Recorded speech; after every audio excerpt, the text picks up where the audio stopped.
संजीवनी अस्पताल बाल एवं शिशु रोग, general surgery, plastic surgery, neuro surgery, नेत्र रोग, फिजियोथेरेपी, स्त्री एवं प्रसूति रोग, हृदय एवं शुगर रोग, हड्डी एवं जोड़ रोग, कार्डियोलॉजी, दंत रोग, इमरजेंसी चिकित्सक सुविधाओं में एक भरोसेमंद नाम है। ICU, NICU, cath lab, hair transplant, private कमरे, urology, CT scan, laparoscopy,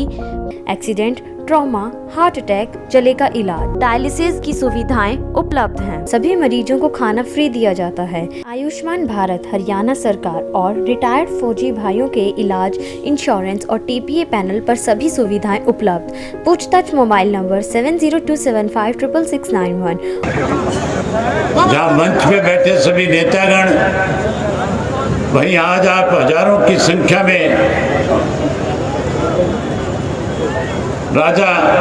सलकपाल Dev ji Tomar के जन्म दिवस के ऊपर इस हजारों की संख्या में आए हुए आदरणीय बुजुर्गों, नौजवान साथियों,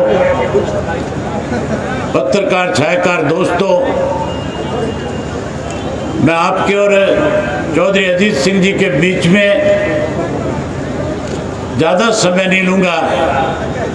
आप बहुत लंबे समय से इस कड़कड़ाती धूप में चौधरी अजीत सिंह जी का जहाँ भाषण सुनने आए हो, भाई आपका जो जज्बा, जो उत्साह, जो हौसला और जिस तरह से आपने जब वो मंच पे आए उनका स्वागत किया, मैं उसके लिए आप सबको बधाई देता हूँ। यहाँ बधाई देता हूँ।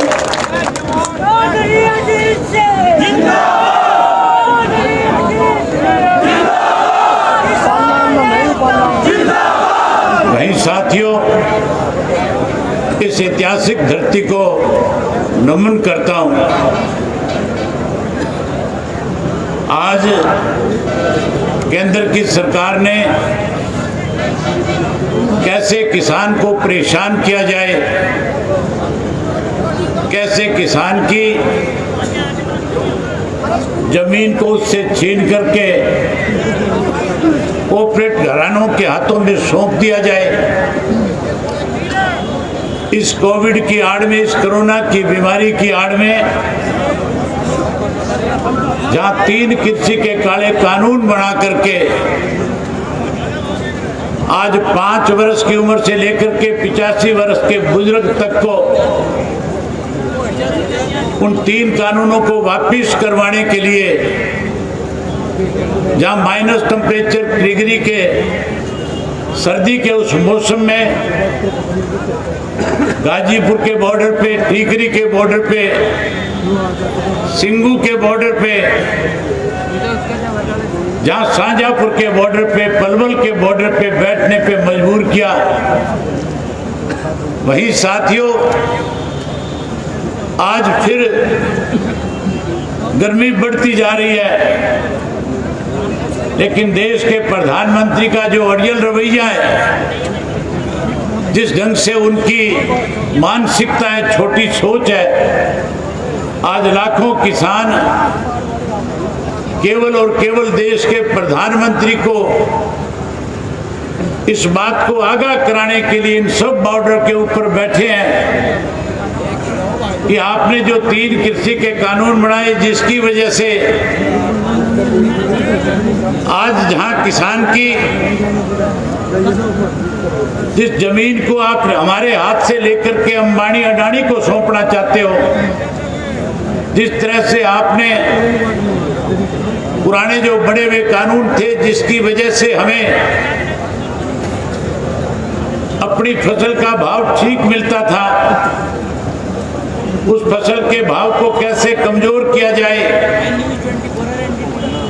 उसके लिए जो योजनाएं बनाई, जो कानून बनाए हैं,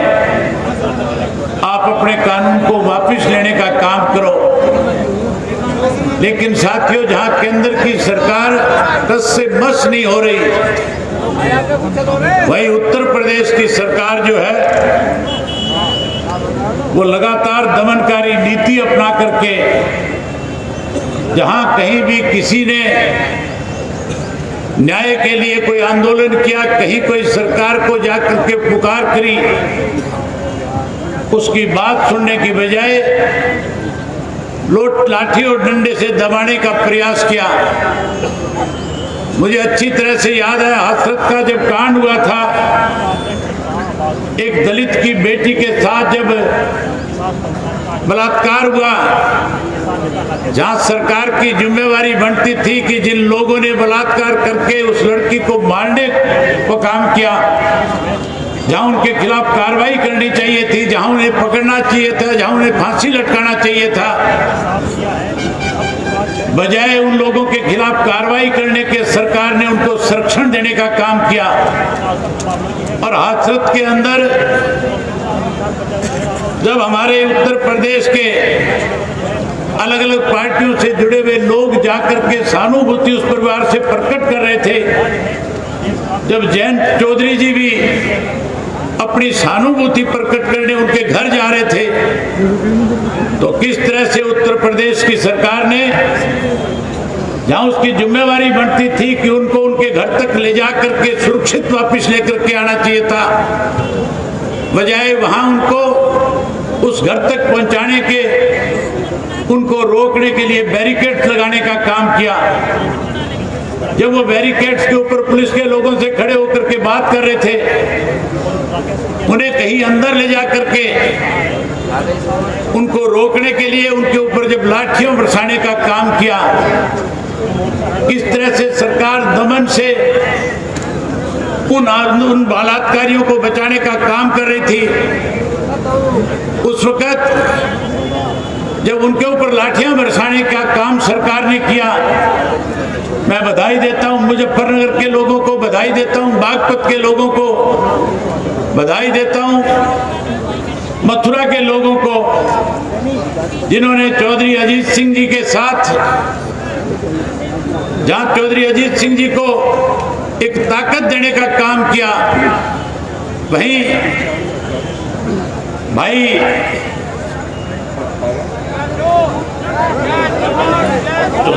अनाउंस कर दिया, वहीं जयंत चौधरी जी को, जहां चौधरी अजीत सिंह जी को ताकत देने का काम किया, वहीं जयंत चौधरी जी को यह विश्वास दिया कि हम आपके साथ खड़े होकर के इस सरकार को न केवल सबक सिखाएंगे, बल्कि आने वाले समय में जब विधानसभा का चुनाव होगा तो इस सरकार को सत्ता से बाहर करके नए सिरे से इस प्रदेश की सत्ता की बागडोर किसान के बेटे के हाथ में सौंपने का काम करेंगे। आज साथियों फिर वही समय आ गया है जहां लाठी और गोली की वजह से, जहां गाजीपुर के बॉर्डर पे बैठे उत्तर प्रदेश, हरियाणा और उत्तराखंड के किसानों के ऊपर 27 तारीख की रात को किस तरह से पुलिस की घेराबंदी करके सत्ता में बैठे हुए विधायक ने कहीं लोगों को खदेड़ने का प्रयास किया था, जहां आप लोगों ने न केवल विरोध करने का काम किया, बल्कि जो आंदोलन कहीं, जिस आंदोलन के अंदर जहां बड़ी संख्या में लोगों को होना चाहिए था,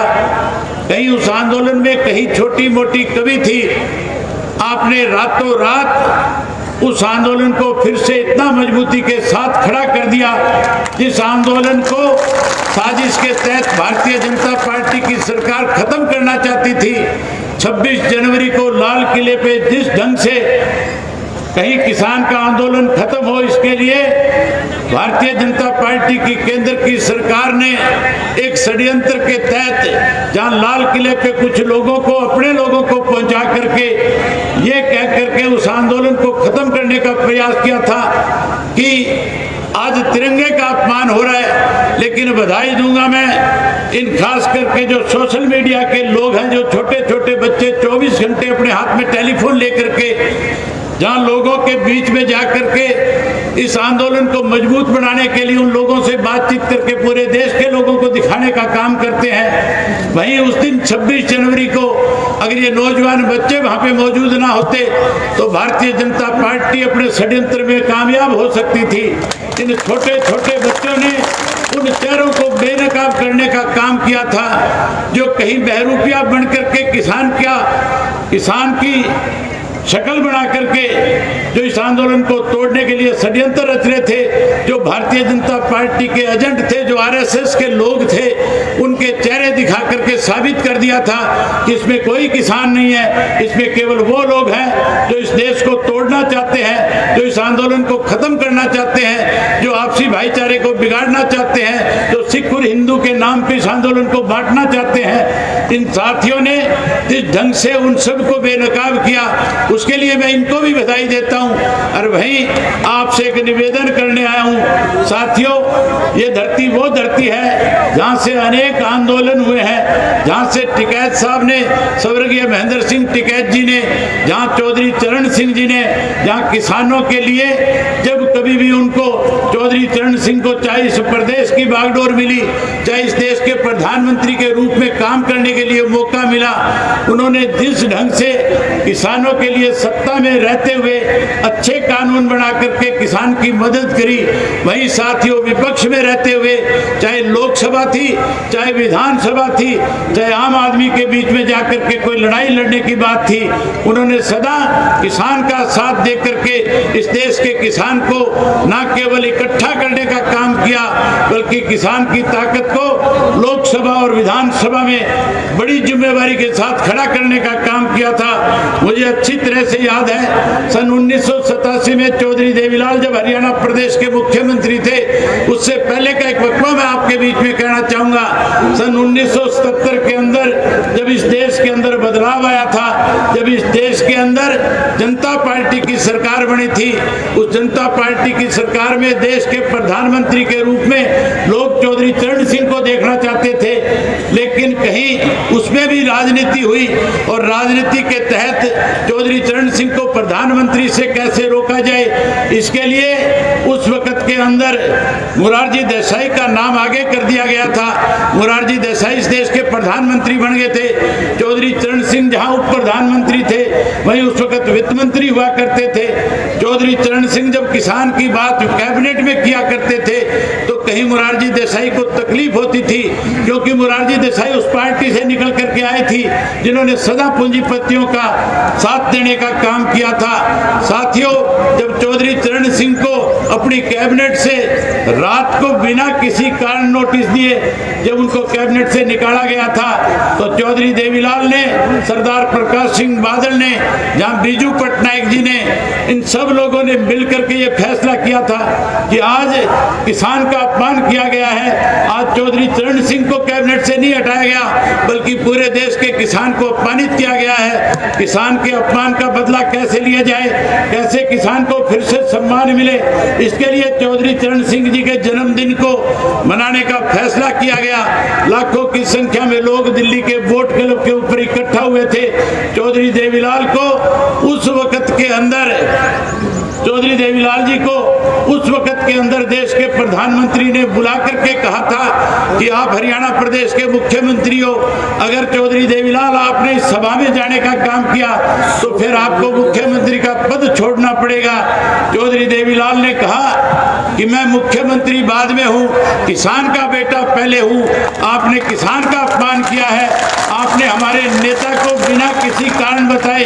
अपनी कैबिनेट से बाहर किया है। चौधरी देवीलाल ने कहा, जो महलों में रहते हैं, जो कहीं झोंपड़ी को जलाने का काम करते हैं, उन लोगों को सोच लेना चाहिए कि झोंपड़ी में बैठे व्यक्ति ने इन महलों में बैठाने का काम किया है। जहां आपने हमारी झोंपड़ी जलाई है, जहां किसान का अपमान किया है, वहीं आने वाले समय में आपको हम इस पद से हटा करके चौधरी चरण सिंह को देश का प्रधानमंत्री बनाने का काम करेंगे। और चौधरी देवीलाल ने और उनके साथियों ने मिलकर के जहां चौधरी चरण सिंह को इस देश का प्रधानमंत्री बनाने का काम किया, वहीं साथियों सन 1987 में जब दोबारा चौधरी देवीलाल मुख्यमंत्री बने, इस इलाके के अंदर बिजली को लेकर के चौधरी महेंद्र सिंह टिकैत जो है आंदोलन चला रहे थे। उस आंदोलन के